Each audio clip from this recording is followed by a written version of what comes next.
Hi, everybody. Ian Bremmer here, and more on the war in Iran.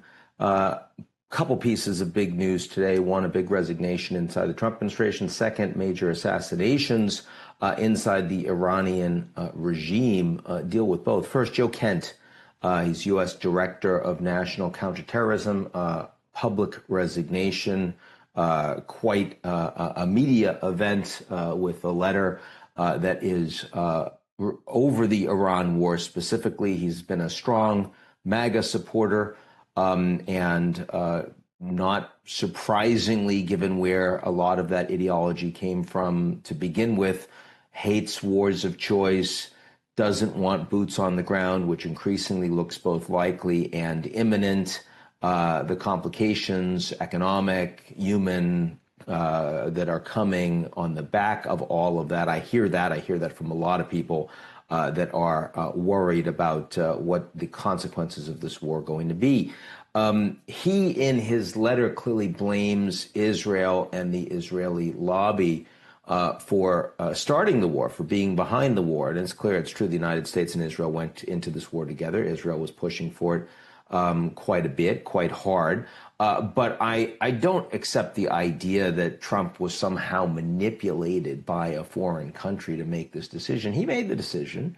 He's wanted to make the decision for a while. He wasn't listening to internal advisors because he was super confident, because he had come off of this major win in Venezuela, and because he had dealt with the Iranians before. Remember the last war, the 12-day war, the Israelis went first. Trump didn't want to. And then he joined in. He didn't join in because the Israelis forced him to. He did because the war was successful and he wanted credit for it. And so this time around, he's thinking it's going great. We're not quite ready for Cuba. We've done Venezuela. Let's hit these guys. Let's hit these guys hard. It'll be fine. It wasn't fine, and it wasn't fine because it wasn't well prepared. But that's very different from saying, oh, it's because of Israel and Trump was bamboozled. I don't think anybody should buy that. That's ideological claptrap in my view. By the way, the Gulf states, who really didn't want the war to begin with, by the time the decision was made to launch, you were increasingly hearing privately from the Saudis and the Emiratis, well, I mean, now that you've already basically given them, you've got to give the deal on ballistic missiles and nuclear capabilities, or else backing down looks even worse. So you're going to have to strike. So there was a support for strikes at the time that the decision was made. Even from the Gulf states, they didn't want decapitation strikes, regime change strikes. They did want strikes.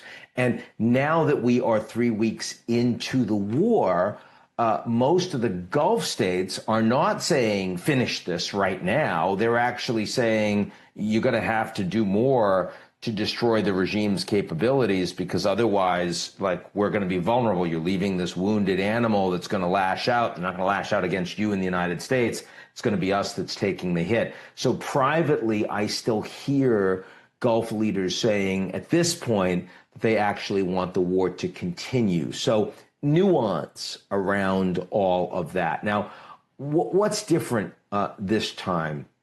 I think one thing that is really different in terms of the regime and the response is that technology is allowing smaller, less powerful countries to do asymmetric damage. It's the lesson we should have learned from Russia, Ukraine over the last 4 years, which is that the much smaller Ukrainian economy and military has been able to fight very capably. Yes, first, because of very courageous troops that were defending their homeland and had much stronger morale than those that were thrown at the front lines by the Russians. But in short order, in a world-class drone air force, that they're producing some 4 to 5 million drones a year, and they're doing it in wartime, that is allowing them to defend their front lines without many people. And forcing the Russians to take a lot of their people off the front lines because otherwise they get killed when they move. And that is something that the Iranians are very capable of doing, fielding tens and tens of thousands of drones and stepping that up over time, unless the regime is completely and utterly destroyed, which I don't think the Americans are going to do, and I certainly don't think it's plausible just by air. And when that happens, the ability of the Iranians to continue to disrupt tanker traffic, shipping traffic through the Strait, which, I mean, they've got the geography. They're right there. They're on it at any place. It's easy. You don't need a big launch pad. You don't need lots of infrastructure. You need a local military commander with a drone to go out, launch it off, and then hide. And that's kind of what we're seeing right now. And the American Navy is having to defend a lot of Gulf installations because these drones are continuing to cause danger. And even when the war is declared over, and the U.S. has already said we've destroyed all the conventional military capabilities of Iran, and that is mostly true. It's internally, the White House is not as happy about the pacing of that as they'd like. They still think there are a lot of missile capabilities the Iranians have, but the missile launches are way down compared to where they were 2 weeks ago. And when they launch a missile, then that shows where the launch site is, and then the Americans, the Israelis can blow it up. So I'm not as worried about that. I'm as worried about the naval capabilities. I'm worried about the asymmetric capabilities. And here, unless there's some kind of deal cut with the Iranians, either by the Americans or by a bunch of other individual countries where the Iranians allow their ships and their tankers to go through, you're going to continue to have disruption going forward. And those costs are going to be massive. They're underappreciated now, but they're going to be lasting for at least several months. And that's if the war were over today, which is certainly not the case. Beyond that, we have cyber capabilities, and the Iranians have already engaged in strikes against a successful strike against a major American medical device company, Stryker. It looks like they may have engaged in an attack against a Polish nuclear research facility, potentially successful as well. And the Iranians have been one of the more sophisticated in developing and also reverse engineering American and Israeli cyber attacks that have been used against them, used against their uranium enrichment facilities, and now can be used by the Iranians against Western targets. And that know-how exists, those computer capabilities exist, and that this regime will continue to do that.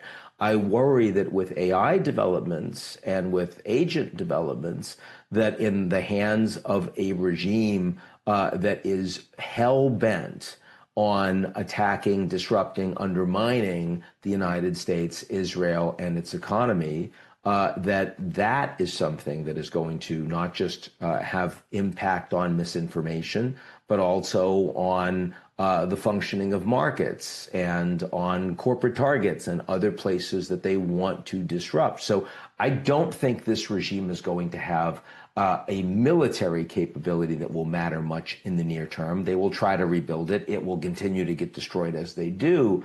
But that's very different from, can they cause more lasting pain onto the United States and friends that the Americans are actually prepared to take? And the answer to that may well be yes. At this point, it certainly seems qualified maybe. No one should say no to that. And that, of course, worries me a lot, because if that's the case, you've bitten off a lot more than you can chew. And that's why regime change here was the dangerous piece of the operation, because the regime looks like it's still going to be in place. I would make that bet at this point.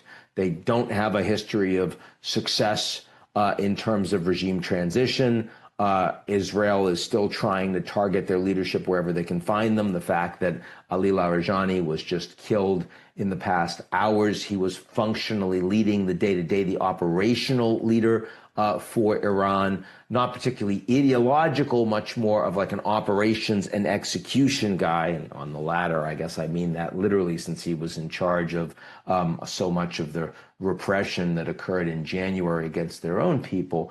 But that isn't going to suddenly stop the Iranians from putting more people in those positions and continuing to run the government the way they have, which is badly and brutally, but in opposition to the United States and Israel. I suspect that the much smarter thing to do was a willingness to go after military and nuclear capabilities. Yes, even maybe with commando forces, but not blow up a regime or attempt to without the knowledge that you can destroy it, without the willingness to take the pain required to go through that those things don't exist. And absent that, we now see that Trump has said in the last day, well, I understand why the Iranians wouldn't rise up because it's too dangerous. They don't have the guns. Well, that's very different from what he posted in January. It's very different from what he said at the beginning hours of this war, which is, we're going to rescue you and Iran. You come and you can take your government. And I don't believe that's true today. Neither does he. I don't believe that's going to be true in 3-4 weeks. Neither does he. And it's true that Trump can change his mind whenever he wants, and he gets away with it. But ultimately, there are costs, there are consequences for people all over the world, and particularly in this case, for the Iranian people themselves, who have already suffered far more casualties in this war than anybody else. And that is, if you were going to make one prediction that you know will be true, it will be that when this war is over, the Iranians will be the ones that are suffering by far the most.